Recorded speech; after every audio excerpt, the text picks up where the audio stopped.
Ramaphosa pour cet honneur. Merci pour cette passation de témoins que je reçois avec honneur.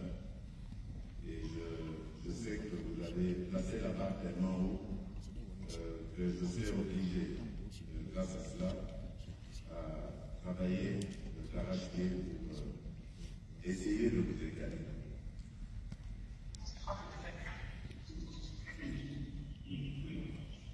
Majesté, Excellences, Mesdames et Messieurs les chefs d'État et de gouvernement, Monsieur le Secrétaire général des Nations Unies, Monsieur le Président de la Commission de l'Union africaine, Excellences, Mesdames et Messieurs les ministres, distingués invités, Mesdames et Messieurs, c'est un immense honneur que tous les États africains ont fait à mon pays, la République démocratique du Congo, par ma modeste personne, en lui accordant la présidence de notre organisation continentale. La présente mandature, dois-je le rappeler, a pour thème principal art, culture et patrimoine, levier pour l'édification de l'Afrique que nous voulons. Nous voulons en effet une Afrique avec une participation active et massive des femmes et des jeunes, moteurs d'un développement durable et inclusif.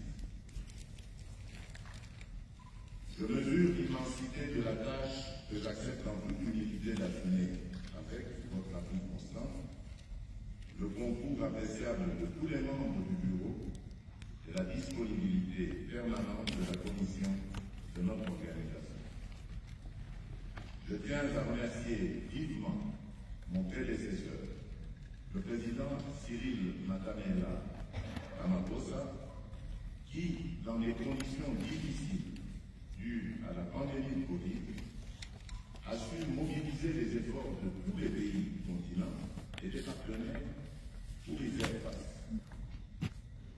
Pour cela, je propose qu'il soit le champion du programme de vaccination et de lutte contre la pandémie de Covid-19.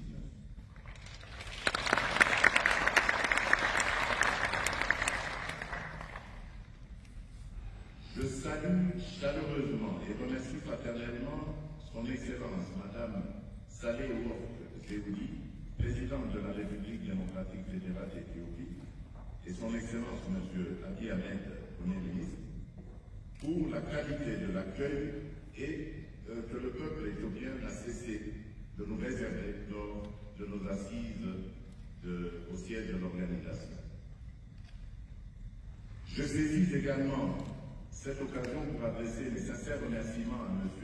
Moussa Faki Mahamat, président de la Commission de l'Union africaine, qui nous reçoit dans ce magnifique cadre du siège de notre organisation continentale. Excellences, Mesdames et Messieurs, c'est un privilège unique pour la République démocratique du Congo qui accède ce jour à la présidence de l'Union africaine à un moment symbolique et hautement significatif où nous célébrons les 60 ans de la disparition d'un digne fils du Congo et de l'Afrique, M. Patrice Emery Lumumba. Croyant fermement au grand destin de l'Afrique, il n'avait pas hésité à organiser en 1960 à Kinshasa, alors Léopoldville, le dernier congrès de l'histoire du grand mouvement du panafricanisme. Le 30 juin 1960, peu avant sa disparition tragique, il déclarait, je cite, « L'Afrique écrira sa propre histoire et elle sera au nord et au sud du Sahara une histoire de gloire et de dignité. » Fin de citation. C'est dans cette optique que pour honorer la mémoire de tous les panafricanistes, j'entends ancrer la thématique de ma présidence de l'Union africaine dans la vision ci-après, une Union africaine au service des peuples.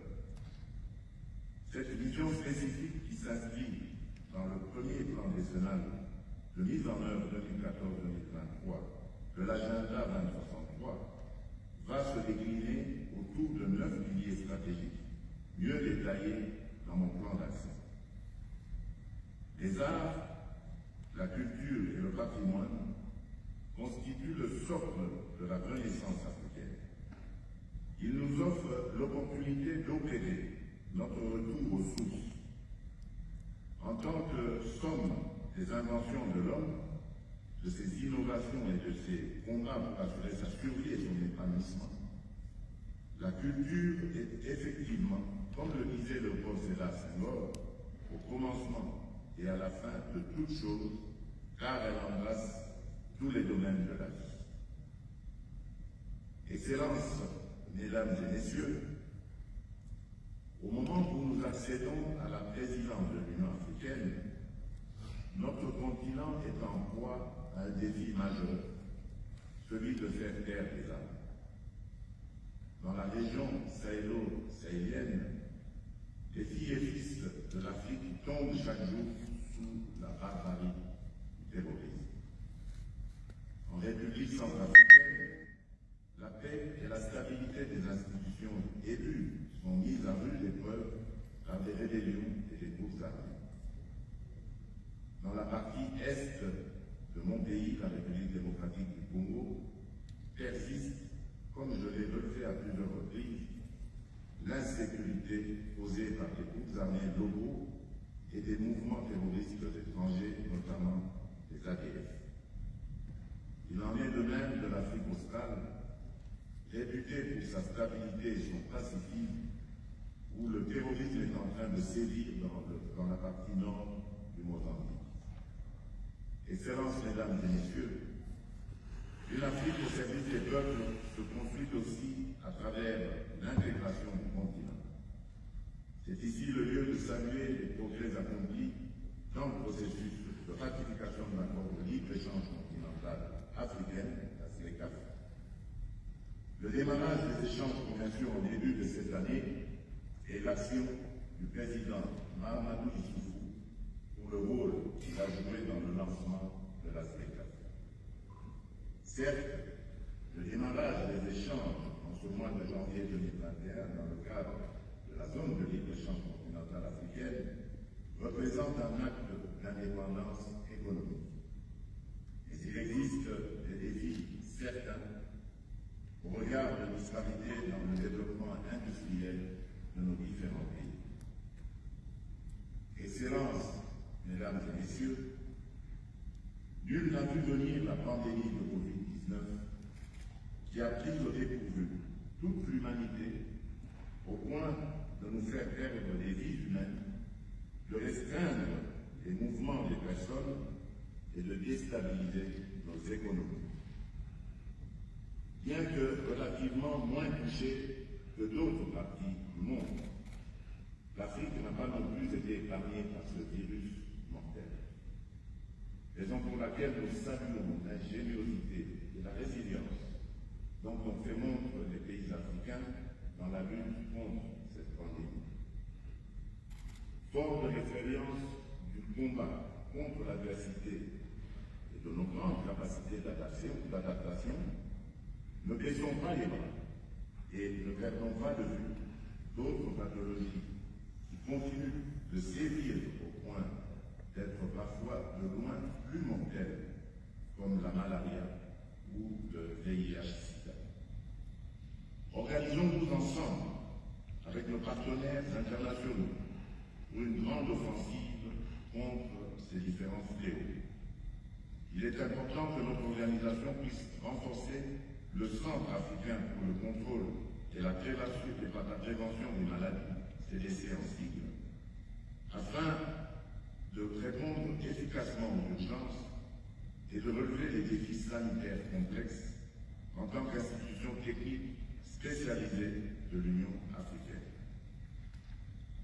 Excellences, Mesdames et Messieurs, dans une stratégie avec les communautés économiques régionales, nous allons conjuguer nos efforts pour renforcer la paix et la sécurité, poursuivre l'opérationnalisation de la zone de libre-échange continentale africaine, promouvoir une renaissance de la culture, des arts et du patrimoine africain, lutter contre les changements climatiques, accélérer les projets intégrateurs, entre autres la construction du grand barrage de Inga, consolider les initiatives de l'Union africaine dans la lutte contre la COVID-19 et dans la prévention contre d'autres maladies.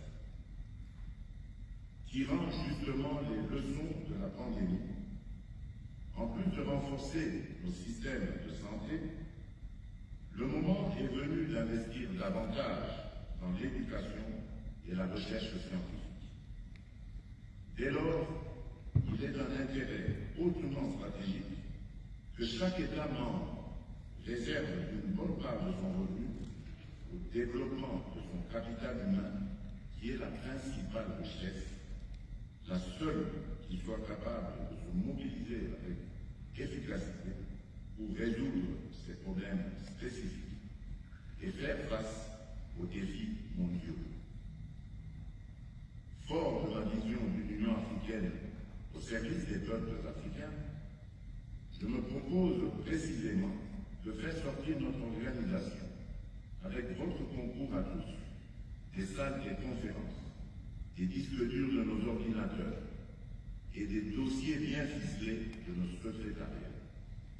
J'entends l'amener dans les cours d'école, au milieu des camps des réfugiés, au cœur des marchés de nos villes et des champs de nos villages. Excellences, mesdames et messieurs, promouvoir une communauté panafricaine consciente de son histoire, de son potentiel artistique et de la richesse de son patrimoine culturel n'est pas et ne doit pas être une option, mais un devoir. Nous devons le réaliser ensemble au cours de la présente année, en nous appuyant sur les 9 piliers qui constituent la vision stratégique. C'est à ce prix, j'en suis persuadé, que l'Afrique poursuivra sa marche vers l'horizon de l'agenda 2063, qui lui assurera, entre autres, la prospérité fondée sur la croissance inclusive et le développement durable, la paix et la sécurité, et la pleine égalité entre les hommes et les femmes dans tous les domaines de la vie. Pour terminer, mes chers frères et sœurs, continuons à tisser inlassablement, année après année, la nappe de l'intégration africaine. Comme l'avait si bien dit, si bien souligné Joseph Kizerbo, on ne développera pas l'Afrique, mais c'est l'Afrique qui se développera. Je vous remercie.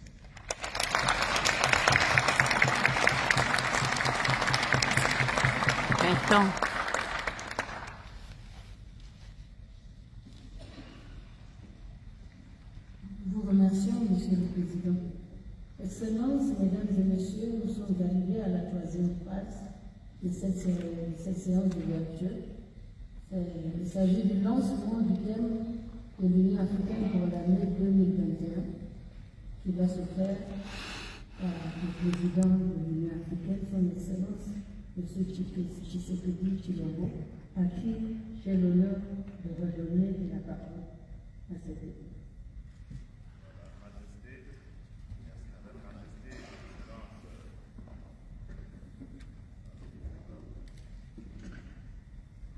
Majesté, Excellences, Mesdames et Messieurs, je procède au lancement du thème de l'année 2021. À cet effet, je m'engage à appuyer les activités liées au thème de l'année et je tiens à encourager tous les chefs d'État et de gouvernement à faire de même. Le lancement du thème de l'année marquera la fin de la cérémonie d'ouverture. La suite des travaux de la conférence se déroulera à huis clos. Je vous remercie.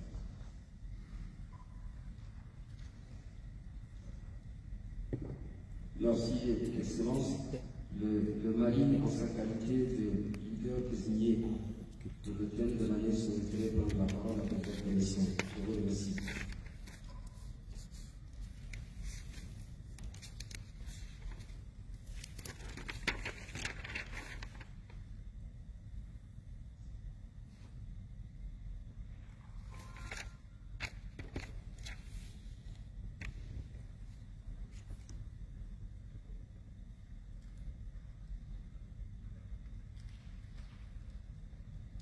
la République du Mali, s'il vous plaît.